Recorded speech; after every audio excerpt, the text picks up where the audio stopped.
Voltamos a falar sobre o direito dos animais com a advogada doutora Célia Regina Nilander. Doutora Célia, nós abordamos no primeiro bloco a questão de novas propostas, né? Há novas propostas aí para o nosso país em relação ao direito dos animais? Sim, a proposta que temos aí é o decreto, né, número 3.142 de 2012, e o qual muda, né, as penas do artigo 32 da Lei 9.605. A proposta é aumentar as penas desse artigo, é uma proposta do deputado Ricardo Izar, que prevê aí uma pena de 1 a 5 anos de reclusão, né? Então, é uma mudança significativa na legislação atual que temos. Mas vale ressaltar que essa é apenas uma proposta, ela integra aí o projeto, né, de lei elaborado pela Comissão de Juristas responsável pelo nosso novo Código Penal e que ainda vai passar pela Câmara e pelo Senado e, por fim, obter aí o veto ou a sanção da presidente. Perfeito. Com relação ao abandono, há uma legislação específica ou ela é considerada também o abandono maus tratos? Não, o abandono, ele é visto de uma maneira bem complicada hoje. Nós temos o artigo 164 do Código Penal, que trata do abandono de animais. Só que ele fala, né, abandonar um animal em propriedade alheia, sem consentimento de quem de direito, desde que cause prejuízo a alguém. Ou seja, Código Penal de 1940. Então, assim, a visão do legislador era justamente proteger o homem, né, se aquilo realmente ia causar prejuízo ao homem, né, uma visão totalmente aí antropocêntrica. E que, atualmente, nós temos visto, inclusive, é uma contravenção, não é crime, né, porque a pena é de 15 dias a 6 meses, né, esse abandono. Então, atualmente, nós temos visto decisões no judiciário considerando o abandono como maus tratos, né? E isso é positivo, por quê?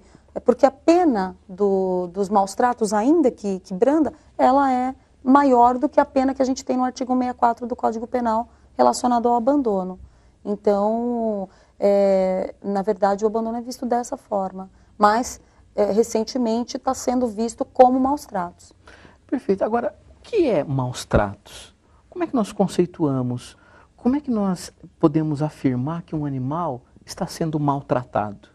Então, a questão dos maus tratos ela vai ser analisada pelo juiz, mas é tudo aquilo que você coloca o animal de uma maneira desconfortável, se você deixa de dar comida, se você, de alguma maneira, aqueles animais que carregam peso, né? Então, existe até um decreto, que ele é bem extenso, que ele fala justamente alguns maus tratos. Fala daqueles animais que levam carga, principalmente em regiões do Nordeste. Então, tem ali um rol, né? Agora, em relação aos animais domésticos, nós temos aí os mais comuns, né? Os maus tratos mais comuns são o abandono, como eu disse, que está sendo reconhecido pelo judiciário como maus tratos, você deixar o animal muito tempo sem água, sem comida, sem a presença dos donos, a agressão física ao animal, a mutilação, o envenenamento,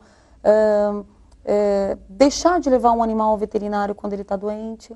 Então, essas são as formas de maus tratos mais comuns que nós vemos hoje no judiciário.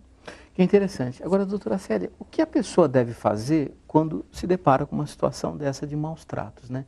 Aliás, eu acho que deve ser uma dúvida muito comum que te perguntam. O que se faz numa situação dessa? Sim. É importante até essa pergunta, porque as pessoas, elas muitas vezes não denunciam, não vão até uma delegacia, porque acham que vão se comprometer, às vezes a um vizinho, acham que vão ter que ingressar com o processo, e não é nada disso. Na verdade, deve-se chamar a polícia, né, ou um disque denúncia, ou ir até a delegacia, para que seja lavrado um boletim de ocorrência, né, a pessoa vai noticiar o crime, e aí, quem vai instaurar o inquérito policial é o delegado, né? O escrivão tem obrigação de lavrar o boletim de ocorrência e aí instaurar, né, o delegado instaura o inquérito policial. É importante saber que eles devem fazer isso, né? Muitas pessoas falam, eu fui na delegacia, mas eles disseram que não iam lavrar o boletim porque não era um caso de crime e tal. eles têm obrigação, né, de fazer isso, sob pena de responder pelo crime de prevaricação, que é o artigo 319 do Código Penal, que diz que é crime a autoridade que não comete um ato de ofício, realiza um ato de ofício, na verdade. Então, eles têm obrigação, né, diante daquela notícia de um crime, de oficialmente instaurar, né? E caso a pessoa não consiga ir na delegacia, ela pode procurar um representante do Ministério Público, né? Que é o Ministério Público que representa os animais, né, no judiciário. Nós temos aí decreto 24.645 de 34, que diz que os animais eles são tutelados pelo Estado e o Ministério Público é o responsável pela ação. Então, não é aquela pessoa que vai mover um processo. Ela só vai noticiar o crime e, muito provavelmente, ser testemunha desse crime, se for o caso. Mas quem vai mover toda a ação no judiciário é o Ministério Público, depois do processo finalizado, né? Do inquérito finalizado pelo delegado. É interessante dizer isso porque as pessoas ficam com medo de denunciar, até porque elas acham que vão se complicar ou que vão ter que gastar com um advogado. Na verdade, quem faz todo o processo é o Estado. Exatamente. Você só faz a denúncia. A obrigação é do Estado. Do Estado. O representante do Ministério Público é quem representa o animal, né? Isso está no artigo 3º do decreto 24.645 de 34. Que fala justamente isso, que os animais, artigo 1º, são tutelados pelo Estado, e no artigo 3º fala que o Ministério Público é o responsável pelas ações relacionadas ao animal. Então é ele que vai ser o titular da ação penal.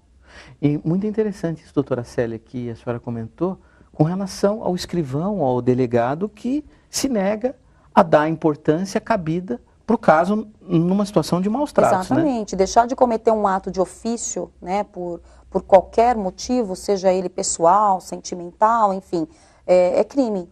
Ele não pode. Ele, como uma autoridade, diante da notícia de um crime, sendo, né, caracterizando realmente um crime, obrigatoriamente eles têm que lavrar um boletim de ocorrência e instaurar o inquérito policial. Se isso não acontecer, a pessoa deve ir ao Ministério Público. Procurar o fórum, né, o Ministério Público, o representante do Ministério Público e noticiar o crime. E aí esse delegado, essa autoridade pode responder pelo artigo 319, que é prevaricação. Perfeito. Doutora Célia, nós estamos falando aqui das leis e da punição, mas a senhora milita também na área da educação, como professora. Qual que é a sua visão da educação em relação a esse tema dos maus tratos aos animais? Então, Marcos, a educação ambiental, ela inclusive é um preceito constitucional, né? O artigo 225, que trata do meio ambiente, que nós falamos no início, ele traz aí a educação ambiental como algo imprescindível. Está descrito no inciso 6º, né, que é dever do poder público promover a educação ambiental em todos os níveis de ensino. Então, não só o endurecimento das penas, mas também a educação ambiental somadas a isso, creio que vai ter um grande avanço aí em relação à punição desses agressores e até mesmo para conscientizar as pessoas em relação aos crimes contra os animais, ao meio ambiente como um todo, né?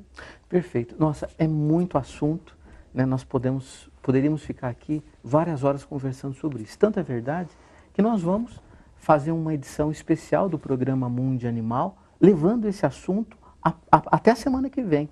Porque agora, doutora Célia, eu gostaria que a gente falasse sobre o tráfico de animais, né? Mas antes, concluindo esse programa, eu gostaria que a senhora deixasse uma mensagem e os seus contatos para os telespectadores que tenham dúvidas em relação a esse tema tão novo e eu entendo que tão pouco abordado. Certo. Vou deixar o meu e-mail, teria o maior prazer em responder as dúvidas e os meus contatos também. E a mensagem que eu posso deixar, Marcos, é no sentido das pessoas se conscientizarem em relação a isso. Eu acho que não deveria ser necessário uma lei para punir com maior rigor, até porque os animais fazem parte aí da nossa sociedade, fazem parte de todo um ecossistema que temos, então, enfim, temos que preservar, né, o meio ambiente. E quem tiver dúvida pode entrar em contato comigo, o meu e-mail é celianilander@aasp.org.br. O site do escritório é www.advocacianilander.jur.br. E aí eu teria um prazer em responder as questões. Perfeito, quero agradecer a sua participação nesse tema direito dos animais tão importante nos dias de hoje. Obrigada, prazer foi meu. Telespectadores do programa Mundo Animal, acessem www.tvmundi.com.br. Dúvidas, críticas, sugestões de pauta, mandem um e-mail para a gente. mundi.animal@tvmundi.com.br. Nós vamos continuar nesse assunto na semana que vem, falando especificamente sobre tráfico de animais aqui com a professora doutora Célia Regina Nylander, advogada criminal. Até a próxima semana. Tchau, tchau. O aromatizador de ambiente by Marcos Fernandes faz parte da aromaterapia vibracional, ou seja, trata dos animais tanto a sua parte física quanto a sua parte emocional. Animais que apresentam quadros de ansiedade, de estresse, de depressão, têm os melhores resultados com o aromatizador de ambiente by Marcos Fernandes.